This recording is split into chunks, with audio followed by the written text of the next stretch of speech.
mga tol.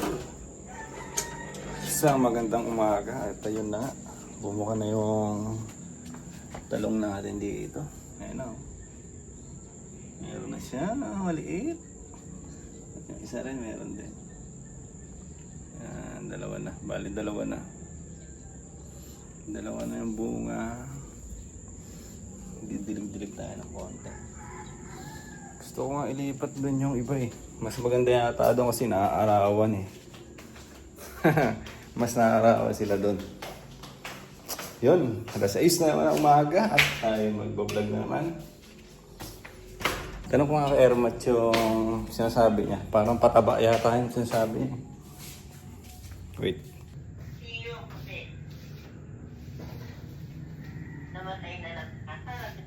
Ito? Nakasupat. Tignan mo kasi, yan. Ayan, yan. Paano ito gagamitin? Lalagay ko sa timba. No, lagyan mo ng tubig. Yung mga tol, magdidilig muna tayo. Ipo lang tayo ng tubig doon. Ganda naman ang araw. Wala na naman tubig sa harapan yan. Pabalik-balik na lang yung tubig ngayon. Kahapon, bago ako pumasok, meron eh. Kulit na itsura natin. Nagising lang kasi. Yun nga, paano ko ba sasabihin to? Di ba, nag-share ako dito nung nakaraan, parang video natin.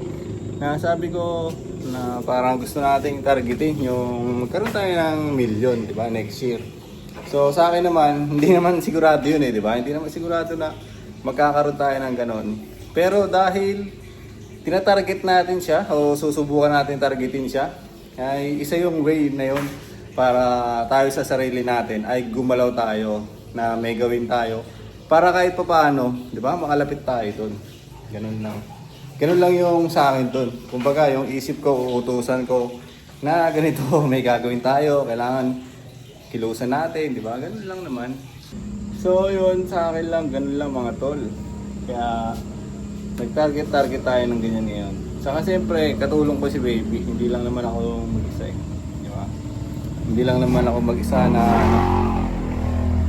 na gagawin yon. Katulong ko siya mag-aambag din, di ba? Mag-aambag din sa ano namin, sa tatrabawin namin na mga project na yan.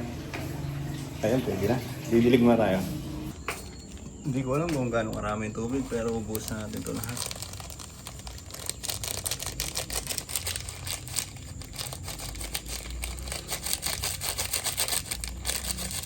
Tumubo na ang mga talong. Tol. Wala lang, ginawa ko lang libangan to, diligan ko lang. At wala rin kasi magdidilig, kaya ayan, umano na sila dyan, no? Tumubo na. Diba? Patunawin lang natin to.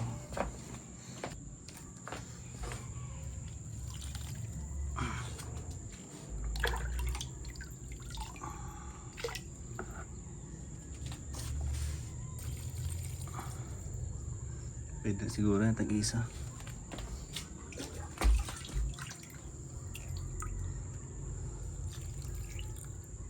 Yung mga tol, nagpawisa tayo ng konti. Tapos na tayo magdilig. At dito muna tayo magpapaaraw. Sa bagay wala pang araw eh. Baba muna kaya tayo. Nandun muna tayo sa baba. Magdilig din tayo doon. Let's go! Good morning, Onyok. Dilig muna tayo dito. Yung nakaraan pa to, naglinis ako, hindi ko na tapon. Ipon lang ako ng tubig mga tol at dilig-diligan natin to mga to. Ay, sarap pagpawisan pag umaga. Galaw-galaw tayo. Ipon natin tubig.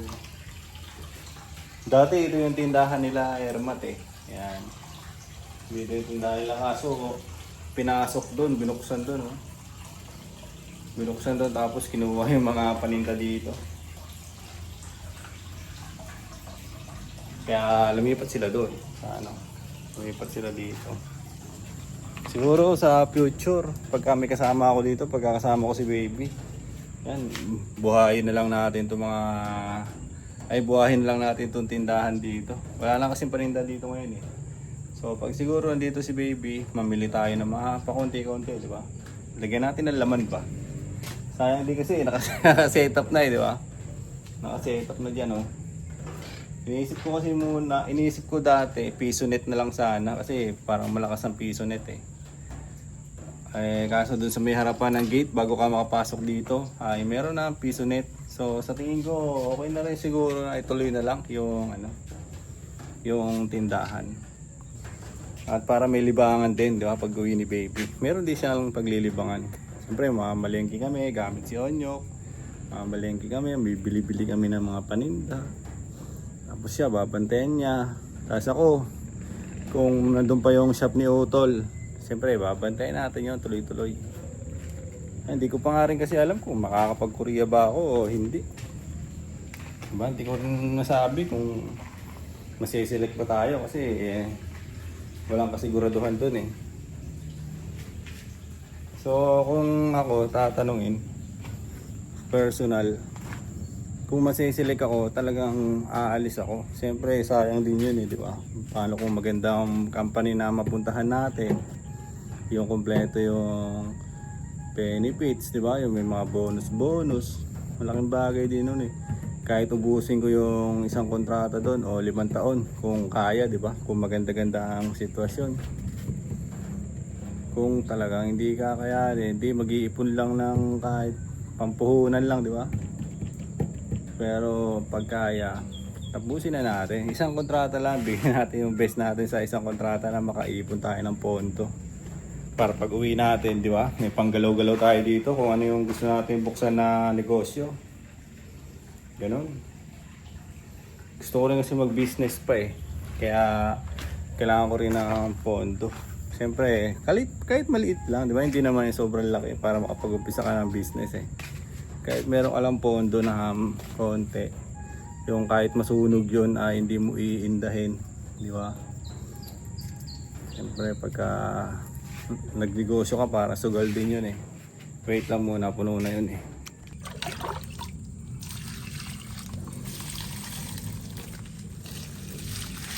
Yung mga tol, mas maganda yung pag nakaalis tayo, makaipon talaga tayo, no?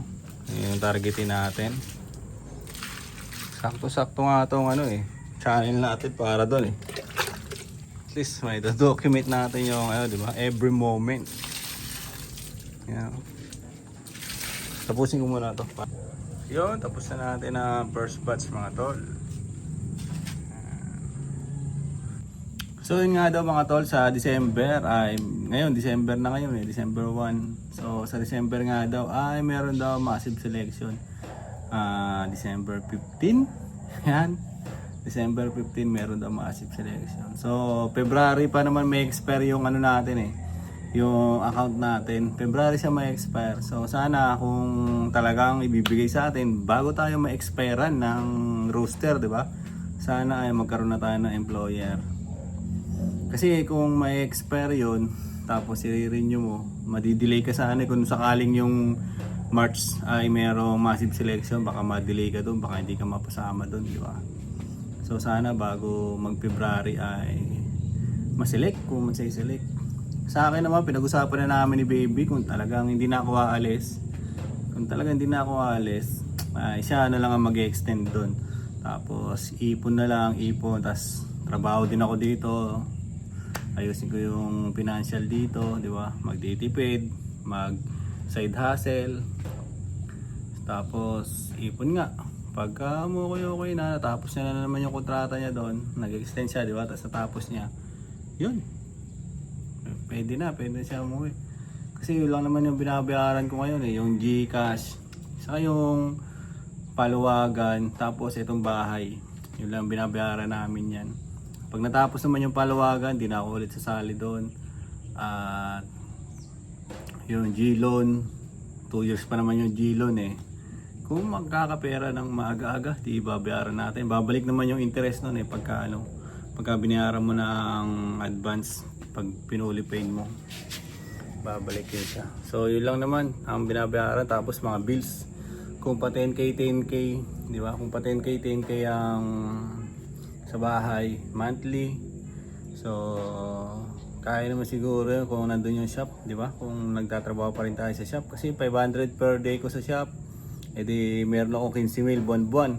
Tapos yung pambayad-bayad ng kuryente, yung 5,000. Pambayad ng kuryente, tubig, internet, yung natitira 5,000. So yung sa side hustle ko, di ba? Sa side hustle ko, yun yung mga panggastos-gastos ko. Mga pangkain-kain ko, di ba? Pang merienda ko. Kaya ang gagawin ko na lang ngayon, isip pa ako ng iba pa na pwede pang gawin, di ba? Na pwede pang pagkakitaan. At sana rin nga itong ano natin, itong channel natin ay mapo-monetize natin. Mapo-monetize natin at para kahit pa paano, di ba? Balak nga natin mag-ipon. So kung every month, di ba? Kung every month ay makukuha natin $100, di ipon din yun. Pasok sa BPI natin yun, hindi natin gagalawin. Wait lang, magdidilim muna ako ulit. Puno na para mabilis lang. Yung mga tol, tapos na pala ako magdilig. At nasarado ko na rin yung gate doon. May ipapakita lang ako dito. Kasi ito yung inaano ko na nakaraan, iniisip-isip ko pa. Ito mga tol nga di ba dito yung linya natin dati. At ayan na siya. Naputol na talaga ng tuluyan. Hindi ko alam kung pinutol to o ano yan, naputol na siya. Kasi nga daanan to hams to daanan yan. So maganda, durug-durug na siya, di ba? Kung hindi ko pa pinagawa yung linya natin ng hose, di isa pa to sa problema natin ngayon. Ngayon dito na. Ito na yung linya natin Dito na dinaan yan sa may kanal. Doon hanggang sa dulo. Dito na siya. Bagong linya, di ba? Ito nga kita pa nga yung mga ano. Tatakpan pa natin to. Di ba? Kung hindi natin to pinagalaw, hindi tayo gumastos. Di ba? Kung hindi tayo gumastos para sa hose na yan, bagong hose, gastos din tayo dito. Ganon din parehas lang Isipin mo na lang kung ano yung gastos na pipiliin mo, di ba? Itong pwedeng hindi ka na problema kasi hindi natadaanan yung hose mo dyan, di ba? Ganun lang naman So yun, buti na nga lang ay wala na yung linya natin dito. Kaya ito, walang tubig to. Walang tubig. Kaya na, bilad-bilad tayo. Bilad tayo dito.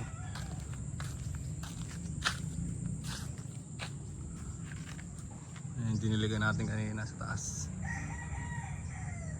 Ayun, ganda ng sinag ng araw. Bilad na bilad din pala yung mga halaman dito. Diba? Pa-araw tayo Sarap. Tapos mamaya ligo. Pasok sa shop.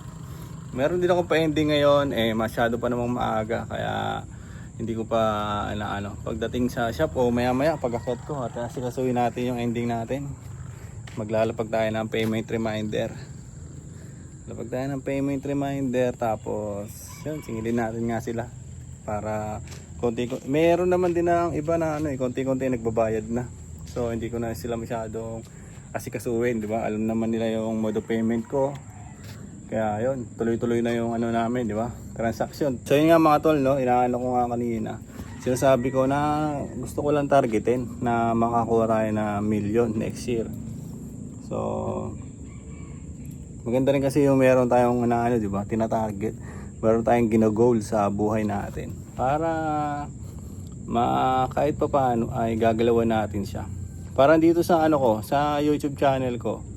Target ko siya mapo-monetize. Kaya ayan, tignan nyo, di ba? Kahit pa paano, naglalapag-lapag ako ng mga video dito. Gumagawa ako ng video. Ina-upload ko dito sa channel natin. Kasi nga, tina-target ko na mapo-monetize natin itong channel. Kaya parang tinatrabaho ko talaga siya o iniisip ko na trabaho na talaga siya, di ba? Nagbi-video ako, kagaya ng ginagawa ko ngayon para may upload dito. Para kung sakali may manonood, kahit pa paano madadagdagan yung watch hour natin, di ba? Madadagdagan yung watch hour at magkakaroon ng subscriber. Ganun lang. So dahil may tinatarget ako, dahil tinatarget ko ngayon, sinisipagan ko, di ba? Kinikilusan ko o talaga namomotivate ako. So ganoon din sa sinasabi ko na gusto natin targetin na makakuha ng million next year.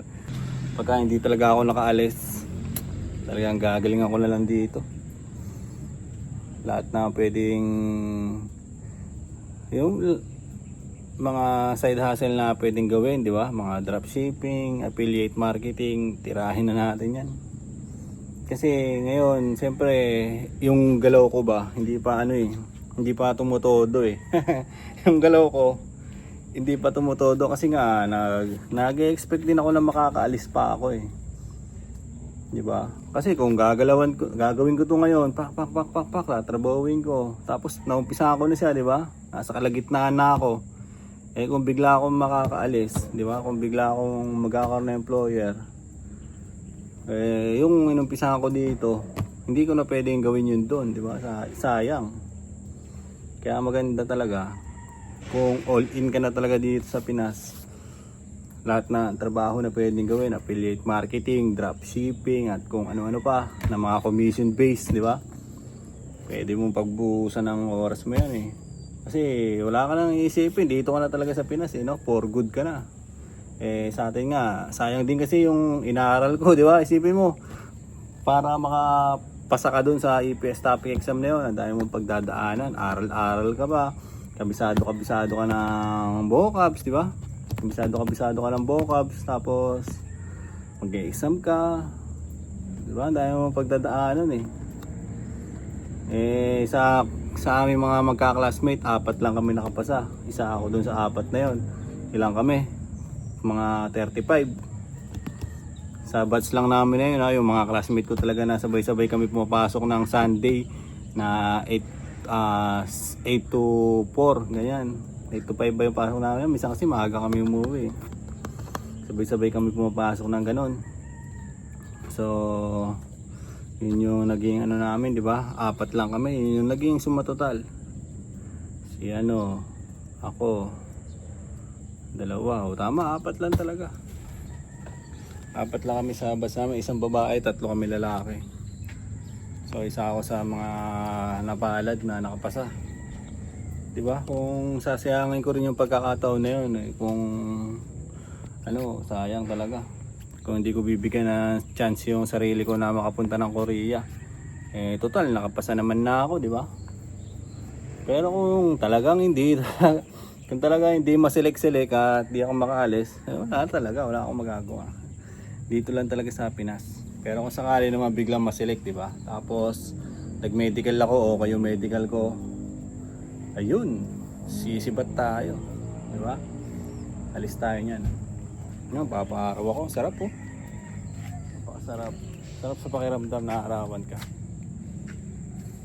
Ayan mga tol, kita niyo naman. Diba? Maya kita tayo doon. Kwento lang muna tayo dito. Ito yung vlog natin para sa ngayong araw. So yun, hindi ko alam, parang humaba na tong vlog ko eh. Vlog you know. Parang humaba na yung vlog natin para sa ngayong araw. So paghapon, di ba, doon naman ako lagi sa shop. Pagdating doon, siyempre tumatrabaho din ako sa mga hustle natin. Ayoko rin yung ayoko rin yung doble yung gagawin ko. Mag-vlog ako doon, tapos mag-work ako sa mga hustle ko. Gusto ko hustle lang, tapos work sa shop. Ganun lang. Kaya hindi ako nagbo-vlog doon. So yun lang mga tol, siguro magbibilad-bilad muna ako dito at dito ko natatapusin yung vlog-vlogan natin para sa ngayong araw. Maraming salamat sa mga nanonood dito. Samahan nyo lang ako mga tol sa journey ng buhay ko. Ilalapag ko lang dito kung ano yung pinagdadaanan ko ngayon sa buhay, kung ano yung nararanasan ko ngayon sa buhay. Ako ay isang bata na gusto rin na may magbago, di ba? Ako ay isang bata na gusto rin may magbago sa buhay ko, gumanda yung buhay ko. Kaya yan yung isi-share ko dito sa channel natin, kung ano yung mga pinagagagawa ko, kung paano natin siya mababago, di ba? So yun lang mga tol, hanggang dito na lang itong vlog natin para sa ngayong araw. Bye bye!